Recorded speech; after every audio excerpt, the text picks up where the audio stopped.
Hello students, आज की class जो है वो है न्यूक्लियोटाइड केमिस्ट्री।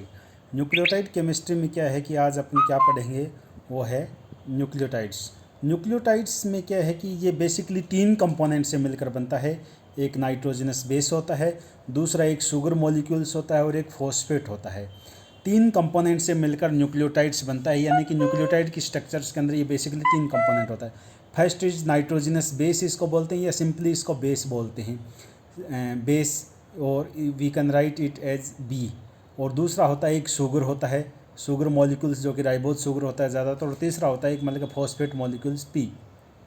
सिंपली जो है एब्रीविएशंस या एमन्यूमोनिक इसको क्या है कि बी, एस और पी से क्या है इसको याद रखते हैं। बी मीन्स से नाइट्रोजनस बेस होता है, एस मीन्स मतलब कि शुगर्स एंड पी मीन्स मतलब कि फॉस्फेट। बी एस पी से है क्या है इसको याद रखते हैं।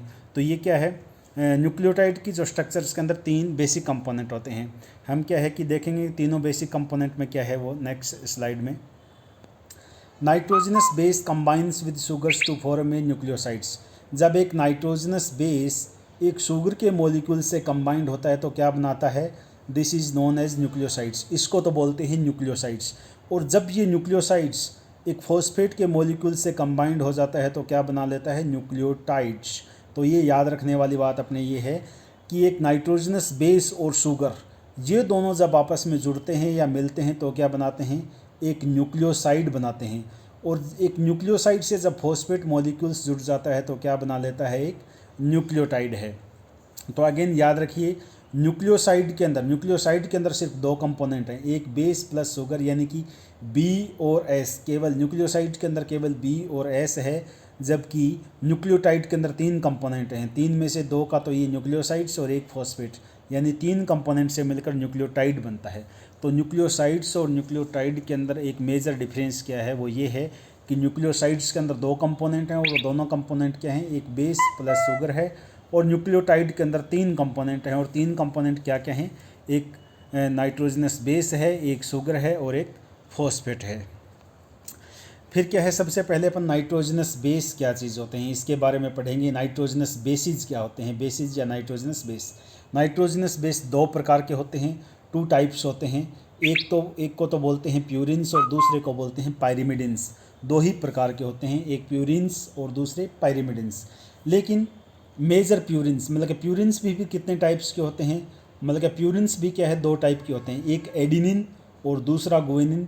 यानी कि प्यूरिन नाइट्रोजनस बेस की कैटेगरी के अंदर सिर्फ दो कंपोनेंट हैं, एक एडिनिन है दूसरा गुआनिन है। और the major pyrimidine bases in nucleotides. और न्यूक्लियोटाइड्स के अंदर जो पायरिमिडिन होते हैं वो कितने होते हैं, तीन होते हैं। एक साइटोसिन है, यूरेसिल है और एक थाइमिन है।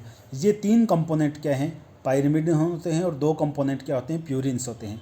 पायरिमिडिन्स के एग्जांपल्स के अंदर अपन ये देखते हैं कि एक साइटोसिन, यूरेसिल और थाइमिन है। तो साइटोसिन तो क्या होता है, दोनों में होता है, DNA as well as RNA. DNA and RNA दोनों के अंदर होता है क्या, ये साइटोसिन। यूरेसिल्स केवल आरएनए के अंदर होता है और थाइमिन केवल डीएनए के अंदर होता है। यानी कि अपन ये बोल सकते हैं कि ये जो पायरिमिडिन बेसिस हैं तीन टाइप के होते हैं। इनमें से साइटोसिन तो क्या है, डीएनए और आरएनए दोनों के अंदर होता है। यूरेसिल केवल आरएनए के अंदर पाया जाता है और थाइमिन जो है वो केवल डीएनए के अंदर पाया जाता है। या इसको दूसरे तरीके से बोलें तो ये बोल सकते हैं कि डीएनए के अंदर जो दो पायरिमिडिन बेसिस होते हैं वो कौन कौन से होते हैं, एक तो साइटोसिन होता है और दूसरा थाइमिन होता है। और आरएनए के अंदर दो पायरिमिडिन बेसिस होते हैं, कौन कौन से, एक तो साइटोसिन होता है और दूसरा यूरेसिल होता है। तो ये टोटल नाइट्रोजनस बेसिस पांच टाइप के होते हैं, जिनमें से दो तो क्या हैं, प्यूरिन हैं, ये दो तो प्यूरिन्स हैं और ये तीन पायरिमिडिन हैं। टोटल पांच होते हैं। लेकिन एक डीएनए या आरएनए के अंदर मतलब कि चार ही मिलेंगे, क्योंकि डीएनए के अंदर थाइमिन होगा और यूरिन के अंदर आरएनए के अंदर क्या होगा, यूरेसिल होगा। यानी कि थाइमिन और यूरेसिल में से कोई एक ही प्रेजेंट होता है, दोनों प्रेजेंट नहीं होते। अगर डीएनए है तो थाइमिन प्रेजेंट होता है और अगर आरएनए है तो यूरेसिल प्रेजेंट होता है। तो ये टोटल नाइट्रोजनस बेसिस कौन कौन से होते हैं, उनके नाम क्या हैं, ये हमने देखा। अब हम इनकी स्ट्रक्चर्स देखेंगे। नाइट्रोजनस बेस की ये स्ट्रक्चर्स देखेंगे। स्ट्रक्चर्स ये इंपॉर्टेंट है। ये जो स्ट्रक्चर साइक्लिक या रिंग स्ट्रक्चर्स दिखाई दे रही है, ये जो स्ट्रक्चर्स है ये तो पायरिमिडिन की स्ट्रक्चर्स है। और ये जो दूसरी स्ट्रक्चर्स है ये अपन देख रहे हैं, प्यूरिन की स्ट्रक्चर्स देख रहे हैं। पायरिमिडिन की स्ट्रक्चर्स अगर देखें, ये पायरिमिडिन की स्ट्रक्चर्स है, यानी पायरिमिडिन की स्ट्रक्चर्स के अंदर एक रिंग है और उस रिंग के अंदर, उस साइकिल के अंदर क्या है, टोटल 6 कंपोनेंट हैं, लेकिन उस 6 कंपोनेंट में से क्या हैं, 2 तो नाइट्रोजन हैं और 4 क्या हैं, कार्बन। यानी कि पायरिमिडिन की जो एक रिंग होती है उसके अंदर 2 नाइट्रोजन प्लस 4 कार्बन, यानी कि 2 नाइट्रोजन और 4 कार्बन होते हैं। इस प्रकार से देखें, ये एक नाइट्रोजन, ये दूसरा नाइट्रोजन और 4 कार्बन, ये पायरिमिडिन रिंग स्ट्रक्चर्स होती है, जिसको क्या बोलते हैं, पायरिमिडिन बोलते हैं। और इसके अंदर 2 नाइट्रोजन 4 कार्बन, इसी को क्या बोलते हैं, ये पायरिमिडिन रिंग की एक बेसिक स्ट्रक्चर्स है। एक रिंग होती है जिसको पायरिमिडिन बोलते हैं। इसकी नंबरिंग अगर करें तो नंबरिंग सिस्टम के अंदर इस नाइट्रोजन को क्या है, नंबर 1 इसको मतलब के डिनोट करते हैं। नंबर 1 के बाद इस प्रकार से क्लॉकवाइज डायरेक्शंस के अंदर, इस प्रकार से डायरेक्शंस के अंदर मतलब 1 2 3 4 5 6 नंबरिंग कर देते हैं। यानी कि 1 नंबर नाइट्रोजन कौन सा है, 3 नंबर नाइट्रोजन कौन सा है, 1 नंबर के बाद 2 नंबर कार्बन कौन सा है। और ये क्या है, हमें नंबरिंग से क्या है, एक अंदाज़ा हो जाता है कि किस प्रकार से इनकी नंबरिंग है। और नंबरिंग क्या है कि हमारे काम आएगी जब हम पायरिमिडिन के टाइप पढ़ेंगे, तो अपने को क्या है कि थोड़ा इसकी स्ट्रक्चर्स का आइडिया लगेगा जो कि इसकी नंबरिंग से लगता है। तो ये तो पायरिमिडिन की स्ट्रक्चर्स है। दूसरी तरफ अगर स्ट्रक्चर्स देखें, प्यूरिन की देखें स्ट्रक्चर्स, तो प्यूरिन की स्ट्रक्चर्स के अंदर एक तो सेम रिंग है, वैसी ही जैसी पायरिमिडिन के अंदर रिंग थी, वो तो ये रिंग है। दूसरी क्या है, एक अलग रिंग है जो ये रिंग है। इसमें क्या है कि इस रिंग के अंदर 2 नाइट्रोजन और प्लस 3 कार्बन है। यानी ये तो एक 5 मेंबर रिंग है, ये 6 मेंबर, एक तो 6 मेंबर की रिंग है और दूसरी जो रिंग है वो 5 मेंबर की रिंग है। इस प्रकार से टोटल जो है ये 2 रिंग होती हैं और दोनों रिंग के अंदर टोटल जो एटम है वो 9 एटम होते हैं। तो ये जो टोटल 9 एटम होते हैं, इनकी नंबरिंग कैसे करते हैं। नंबरिंग के लिए देखिए, ये तो बिल्कुल वैसी ही रिंग है, लेकिन इसकी नंबरिंग के अंदर ये नाइट्रोजन नंबर 1 इसको डिनोट करते हैं, ये नंबर 1 है। उसके बाद नंबरिंग इस प्रकार से एंटी क्लॉकवाइज डायरेक्शंस के अंदर करते हैं, 1 नंबर 2 नंबर 3 नंबर 4 5 और 6 नंबर ऐसे, फिर 7 8 और 9 नंबर ऐसे। तो टोटल जो 9 नंबर हैं, 9 एटम हैं, उनकी नंबरिंग किस प्रकार से करते हैं, वो क्या है, इस प्रकार से करते हैं। ये तो 2 रिंग हैं और उनकी इस प्रकार से नंबरिंग कर देते हैं। नंबरिंग से हमें क्या है कि थोड़ा आइडिया लगता है कि कौन सा नाइट्रोजन है। ये नाइट्रोजन नंबर 3 है और ये नाइट्रोजन नंबर 9 है।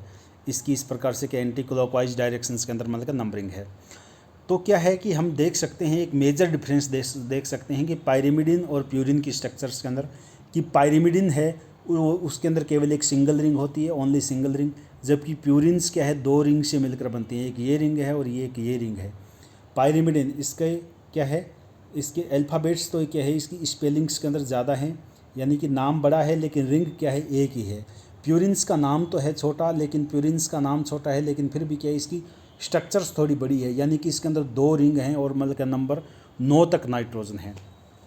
तो ये प्यूरिन्स और पायरिमिडिन्स की एक बेसिक स्ट्रक्चर्स है। बेसिक स्ट्रक्चर से अपने को है कि थोड़ा आइडिया लगता है, क्योंकि फर्दर जब हम स्ट्रक्चर्स के अंदर पढ़ेंगे कि कैसे ये शुगर से जुड़ते हैं, तो हमें थोड़ा इनकी स्ट्रक्चर से आइडिया लगेगा। इसलिए स्ट्रक्चर्स क्या है कि याद रखनी ज़रूरी है।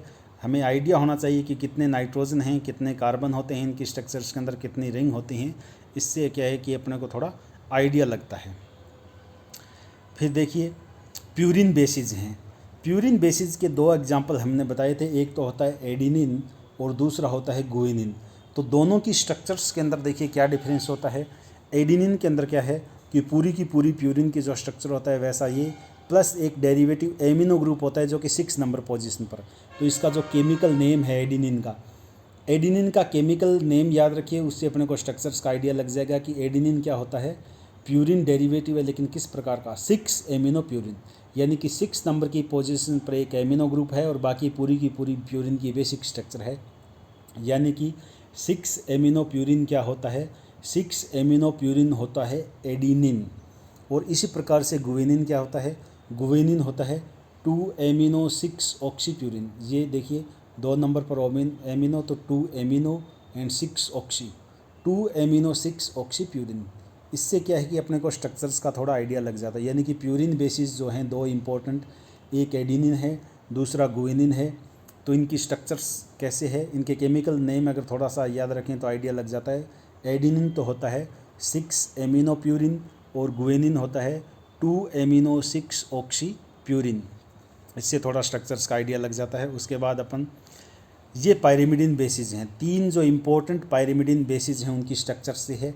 सबसे पहला जो पायरिमिडीन बेस है बिल्कुल एक पायरिमिडीन रिंग है, बस केवल एक एमिनो ग्रुप जुड़ा हुआ है जो कि कितने नंबर की पोजीशन पर, 4 नंबर की पोजीशन पर, और एक क्या है ऑक्सी ग्रुप जुड़ा हुआ है 2 नंबर की पोजीशन पर। तो इसका नाम क्या हो गया, 2 ऑक्सी 4 एमिनो पायरिमिडीन, और इसी को साइटोसिन बोलते हैं।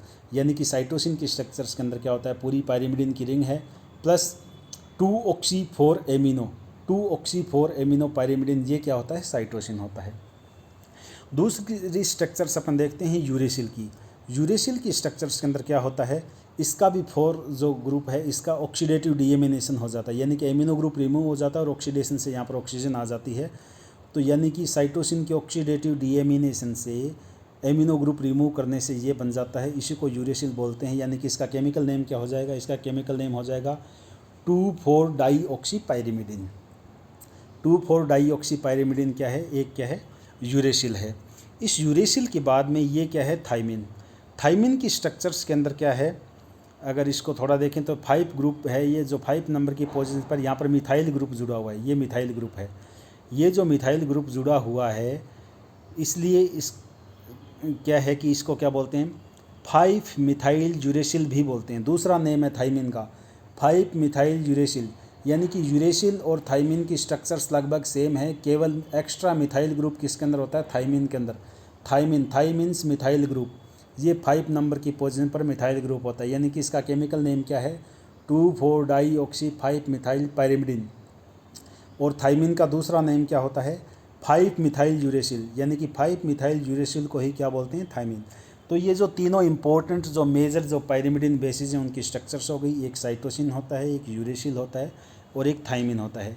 इसी के साथ हमने क्या है कि इंपॉर्टेंट जो मेजर जो प्यूरिन्स और पायरिमिडीन्स हैं उनकी स्ट्रक्चर्स क्या होती है, कौन कौन से एग्जाम्पल्स हैं, ये अपन ने क्या है देख लिए हैं या पढ़ लिए हैं। इसके बाद जो नेक्स्ट कंपोनेंट है शुगर पढ़ेंगे और कैसे उसका क्या है कंबाइंड होते हैं नाइट्रोजनस बेस के साथ, कैसे बॉन्ड बनते हैं, वो क्या है नेक्स्ट क्लास में अपन पढ़ेंगे। Thank you.